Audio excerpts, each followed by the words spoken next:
Hello everyone, it's Curtis Watson back in a new video. Today I am playing Train Simulator 2021. This is going to be a little bit different of a video. I am recording this on my computer using Bandicam.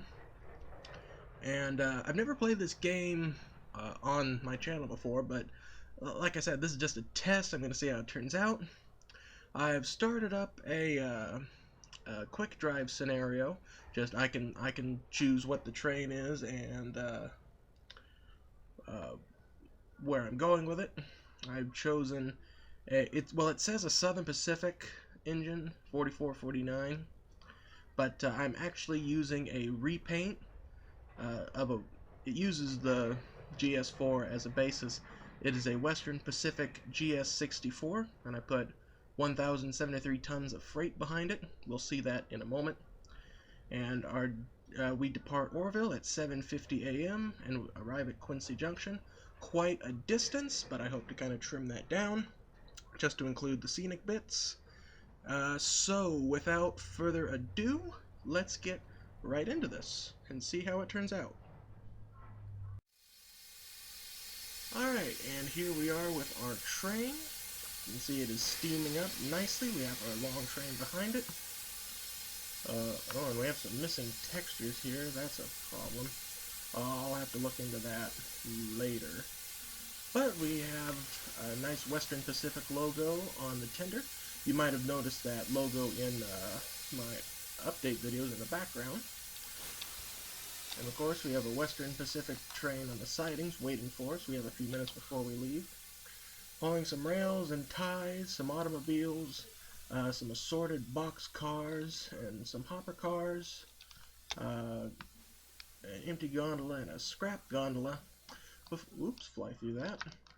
And then we arrive at our caboose, which is also a repaint from Railworks America of the caboose included in the Donner Pass, or not the Donner Pass, the Cab Forward add-on, I believe. Has a very nice detailed interior. I could do some pretty good shots with this, I think.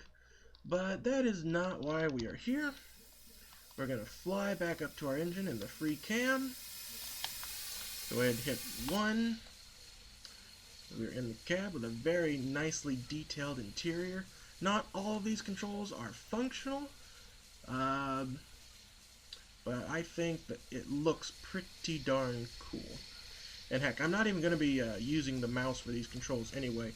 If I hit F4, we have our HUD. We have a few minutes before we need to depart. But we can depart early. I mean, that's not too big of a consequence in this game, not in quick drive mode. Our drive is 80 miles. It says it'll take about 4 hours. So yeah, I'm definitely not going to include the whole drive in this video. Just the most scenic parts, I think. Anyway, to start this train, we have about 1,000 tons behind us.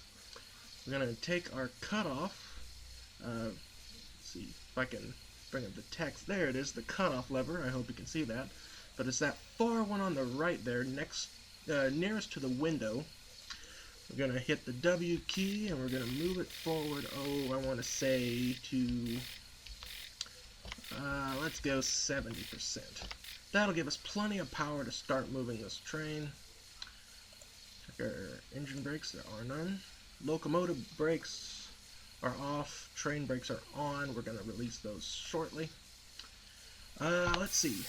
To get this train rolling, we need to turn on the headlights. Need to activate the bell. Give 2 blasts of the whistle.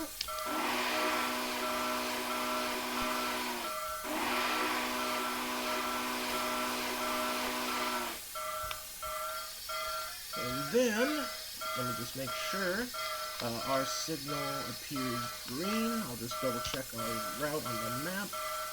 Center player.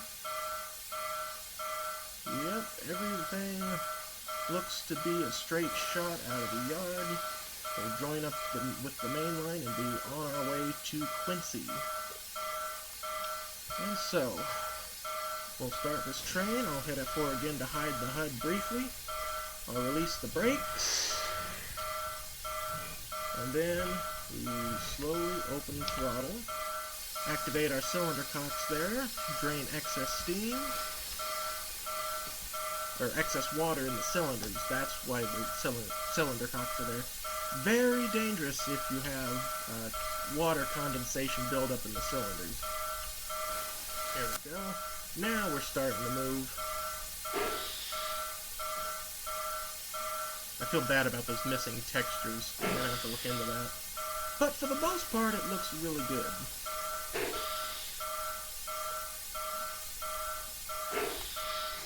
Cab view, looks like we're moving along pretty decently.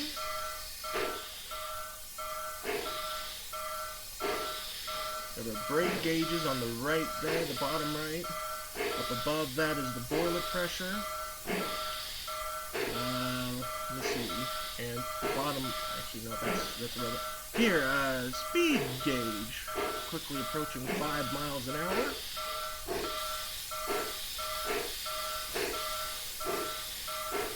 Go ahead and close our cylinder cocks now.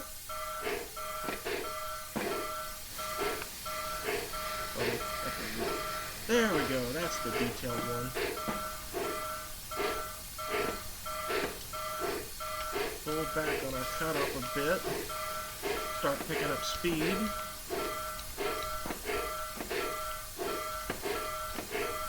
There we go. Now we'll start going a little faster. Meanwhile, our train is starting to nicely follow us out of our siding. We have a good view from the cupola of the caboose here. I quite like that.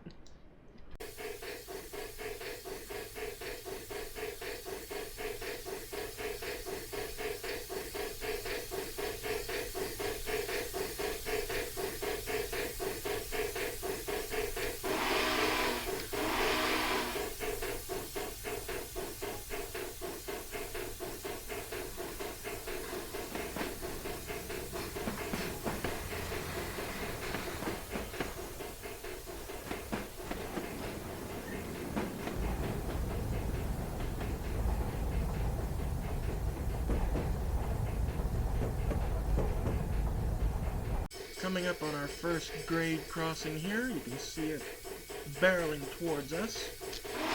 Give the whistle signal.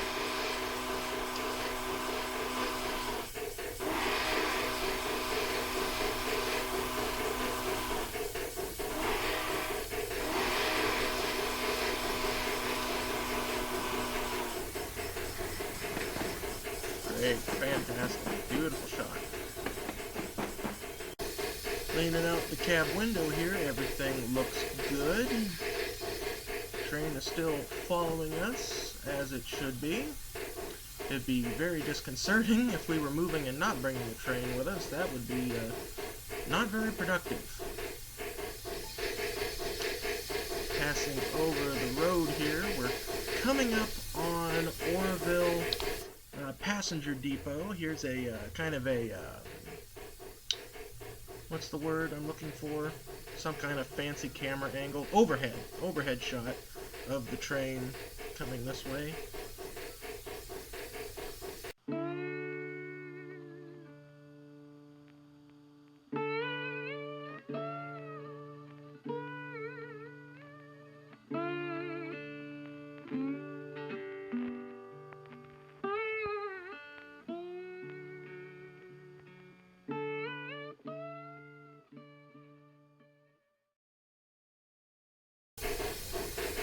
And we're just passing Oroville Depot.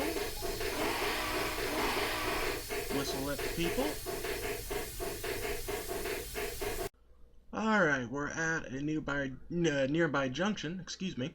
On the left is the old main line that goes through what is now Lake Oroville. That is obviously not used anymore.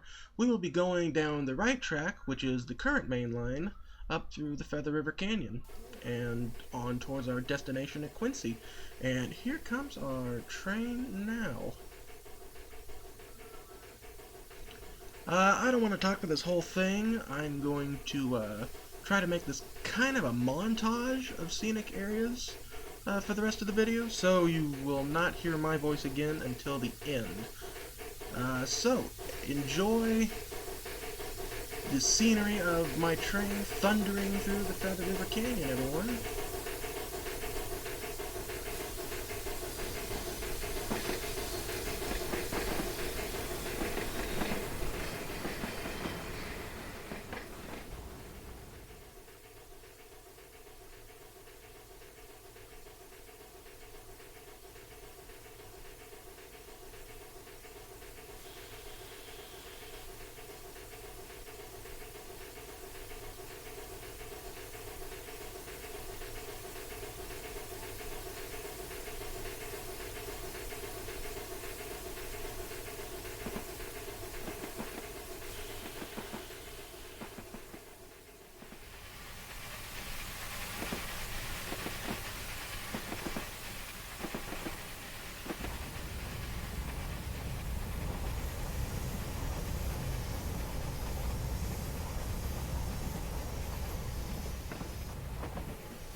And here we are at Quincy Junction. We have successfully delivered the train.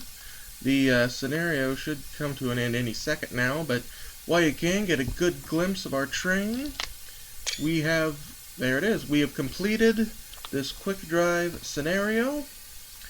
Our Western Pacific GS-64 will be offloaded. The train will be handed over to Diesels, I'm sure.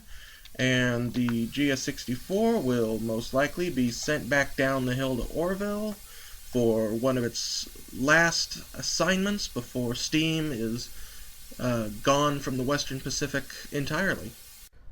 Well, before we end the video, let's take a look at the stats. We stopped at 1 out of 1 destinations. Mission complete.